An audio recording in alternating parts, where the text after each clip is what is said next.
In 2004, the Food and Drug Administration created a radio frequency identification device known as the Verichip, a microchip the size of a grain of rice, which contains unencrypted data of an individual and a unique 16-digit identifier. The information in the Verichip is meant to be used exclusively for medical records. Very valuable purpose for people to contain their medical records, so when they go to the doctor, the medical records are right there. Also, if people consent to use them, if they want to have the chip implanted, so for purposes of their employment, maybe if they're in the military and want to have the chip implanted for tracking purposes, it might be helpful for that purpose.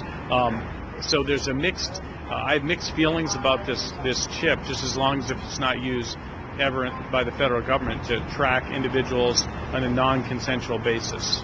But privacy advocates and civil liberty organizations find the piece of technology to be an insidious form of spying employed by the federal government to maintain citizen information. They are looking for ways to introduce the technology to those who would be least empowered in society. If someone is in prison, or if they're under receiving some state benefit, whether it's public assistance of some type, or someone is institutionalized because of a disability or mental impairment. The Electronic Privacy Information Center has been monitoring the device for years and say if such a device was used on a mass scale, stricter controls and regulations would have to be implemented to prevent abuse in government surveillance.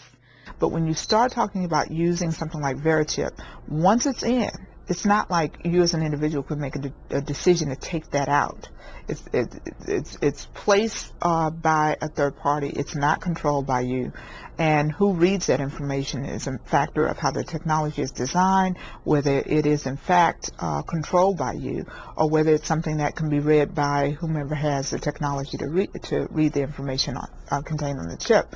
And readers are very inexpensive, and they're fully available to anyone who might want to get one. Skeptics also note anytime radio frequency devices are used to obtain or relate information, the government could manipulate the technology and pervert its uses for their own projects.